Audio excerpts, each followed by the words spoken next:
नमो नमः छात्रों।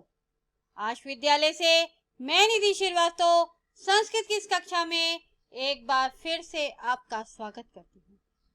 छात्रों, आज जिस पाठ की हम चर्चा करने वाले हैं उसका नाम है भ्रांतो बालः।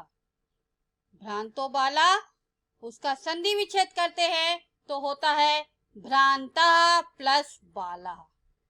भ्रांता मीन्स भ्रमित, जो पद से भटक गया है, और बाला अर्थात बच्चा।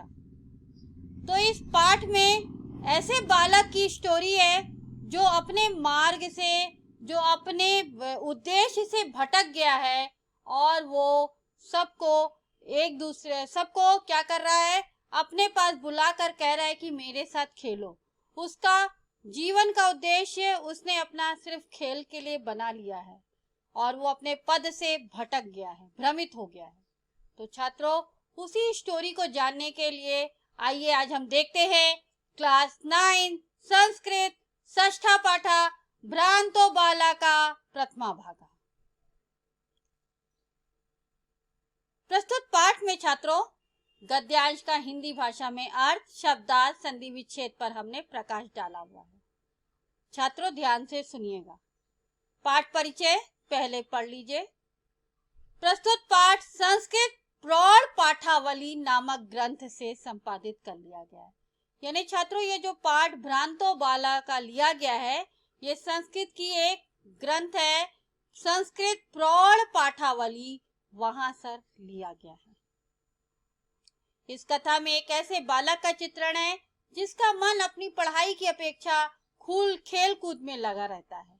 यहाँ तक कि वह खेलने के लिए पशु पक्षियों तक का आवाहन यानी बुलावा करता है। यानी छात्रों, वो बच्चा जो है, जो हमने आपको बताया कि वो भ्रमित हो गया अपने पद से, अपने उद्देश्य से, तो वो केवल खेलने की दिशा में चल गया है, और जब उसको कोई नहीं मिलता है तो वो पशु पक्षियों को भी आवाहन करता है, यानी बुलाता है अपने साथ खेलने के लिए। किंतु कोई उसके साथ खेलने के लिए तैयार नहीं होता है। इससे वह बहुत निराश होता है, क्योंकि सबको अपना अपना काम है, इसलिए कोई भी उसके साथ नहीं खेलता है, और इसलिए वो दुखी हो जाता है। अंततः उसे बोध होता है अर्थात ज्ञात होता है या ज्ञान होता है कि सभी अपने अपने कार्यों में व्यस्त है, यानी सभी अपने कार्यों में लगे हुए हैं।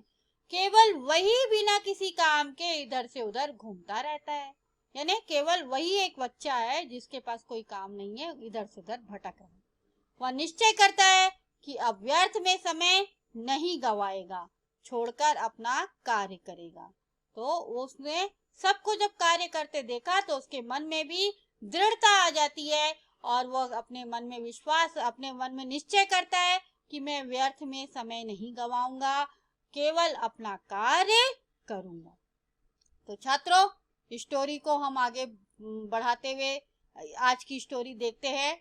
यहाँ का गद्यांश जो है वो भ्रांता से लेकर इति तक है। छात्रों ध्यान दीजिएगा आप लोग, भ्रांता से इति तक का गद्यांश है। तो देखिए, भ्रांतः कश्चन बाला पाठशाला गमन वेलायाम क्रीडितुम निर्जिगाम। भ्रांतः कश्चन, भ्रांता यानी भ्रमित, कश्चन यानी कोई, अब कश्चन में संधि हो रही है, कहा प्लस चन, बाला यानी बाला। तो भ्रांता और कश्चन दोनों क्या है, बाला के लिए विशेषण है, और बाला जो है वो विशेष्य है।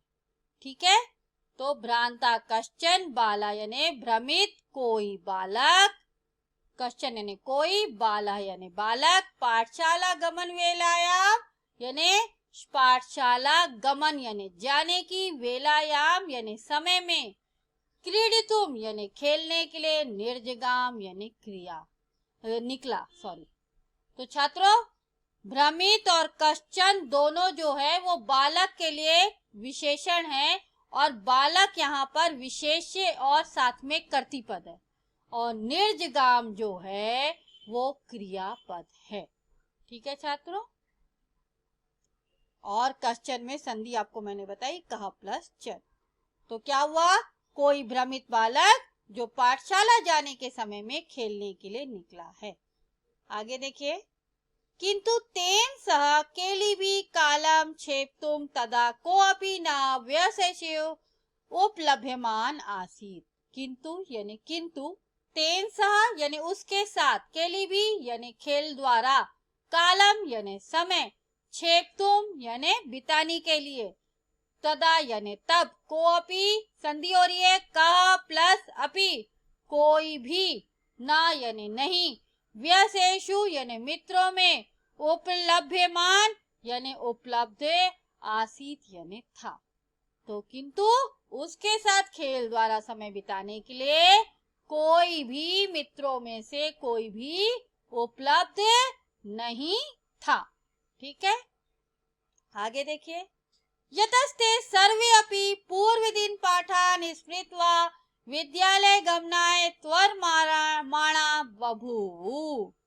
यतस्ते संधि हो रही है यतः प्लस ते, यह प्लस ते, तो यतस्ते यह प्लस ते अर्थात क्योंकि, सर्वे अपि यहाँ भी संधि है सर्वे प्लस अपि, पूर्व दिन पाठान, पूर्व दिन यानी पहले दिन का, पाठान यानी पाठों को, स्मृत्वा यानी याद करके, कत्वा प्रत्यय, स्मृति प्लस कत्वा प्रत्यय, विद्यालय गमना यानी विद्यालय जाने के लिए, त्वरमाणा यानी शीघ्रता, जल्दबाजी, बुभुआ यानी करते थे। तो क्योंकि वे सब, यतस्ते सर्वे अपि पूर्व दिन पाठान स्मृत्वा विद्यालय गमनाय त्वरमाणा बभूवुः, अर्थात क्योंकि वे सब ही पहले दिन के जो पाठ हैं उनको याद करके विद्यालय जाने के लिए शीघ्रता करते हुए थे। अर्थात छात्रों, जो पहले दिन पाठ पढ़ाया गया उसको सबको स्मरण करना है, क्योंकि दूसरे दिन पूछा जाएगा, इसलिए वो सब उसको पढ़ रहे थे। आगे देखिए छात्रों। तंद्रालुर बालो लज्जया तेषां दृष्टिपथमपि परिहन्येकाकी किमप्युद्यानं प्रविवेश। तंद्रालुर बालो लज्जया, संधि हो रही है तंद्रालु प्लस बाला प्लस लज्जया। तो तंद्रालुर बाला लज्जया का मतलब है कि आलसी बालक, लज्जया, तंद्रा यानी आलसी और बालो यानी बालक, लज्जया यानी शर्म से, हया से, तेषाम यानी उनकी, दृष्टिपथम यानी नजरों को भी, परिहन्ने काकी, परिहन्ने काकी यानी बचाते हुए, परिहरन यानी एकाकी यानी बचाता हुआ, निगाह को बचाता हुआ, किम अप्यु यानी किम, यानी किम अप्यु ध्यानम, यहाँ पे संधि हो रही है किम प्लस अपि प्लस उद्यानम।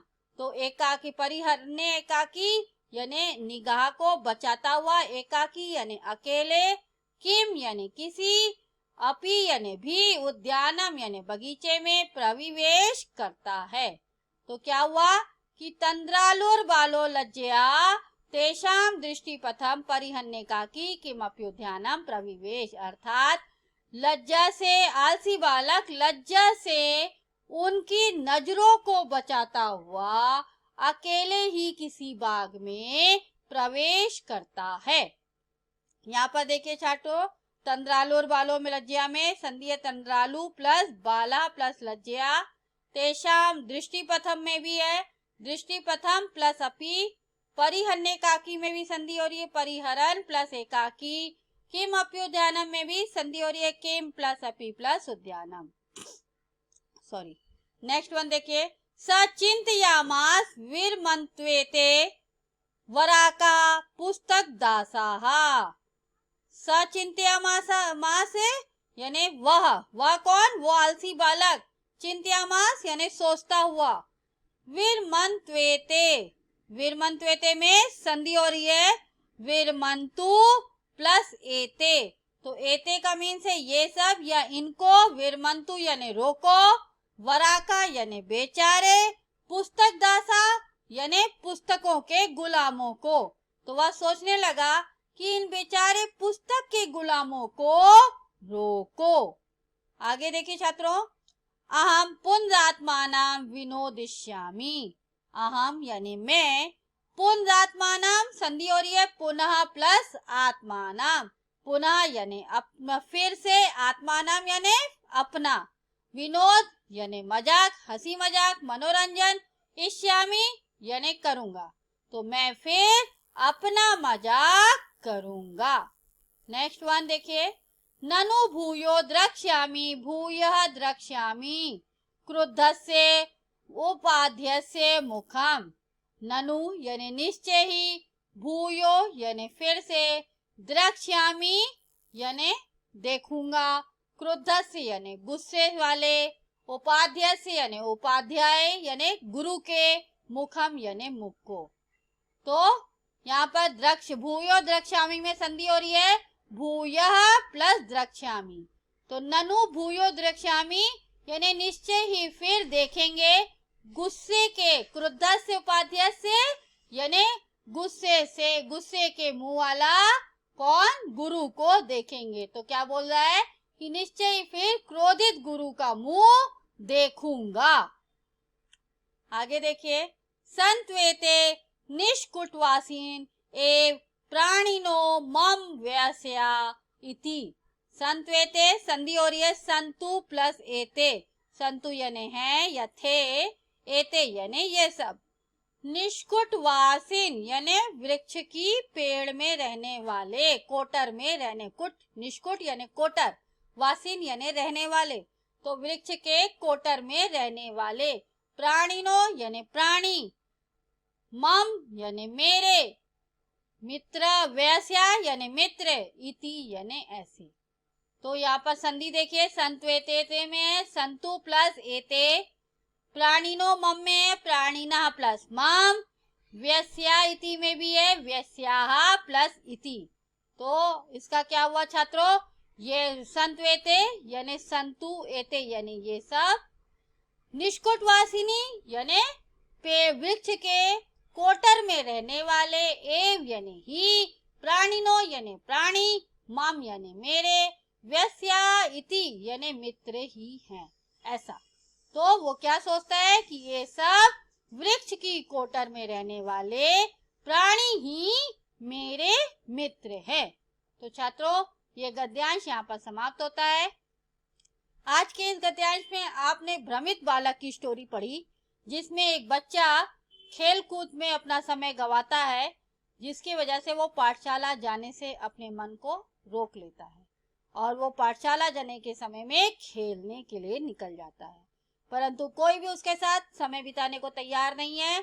तब वह सोचता है कि ये सब बेचारे के बेचारे पुस्तक के दास हैं, इन सबको रोकना पड़ेगा मुझे, नहीं तो सब मेरा मजाक उड़ाएंगे और मुझे गुस्सैल गुरु का मुंह देखना पड़ेगा। ऐसा सोचते हुए वो आगे वन में उद्यान में प्रवेश कर जाता है छात्रों, सॉरी। तो वहां पर वो सोचता है कि ये पेड़ की कोटर में रहने वाले पशु पक्षी जो भी प्राणी हैं, वही सब मेरे मित्र हैं, मैं उन्हीं को खेलने के लिए निमंत्रित करता हूँ। तो छात्रों, आपको यह गद्यांश कैसा लगा? अच्छी तरह से समझ में आ गया होगा। आपको अगर कोई भी डाउट है तो आप आश विद्यालय के ऐप्स को लाइक करके क्वेरी में जाकर अपना डाउट पूछ सकते हैं। मैं आपका जवाब जल्द से जल्द दूंगी। तब तक के लिए धन्यवाद छात्रों। नमो नमः।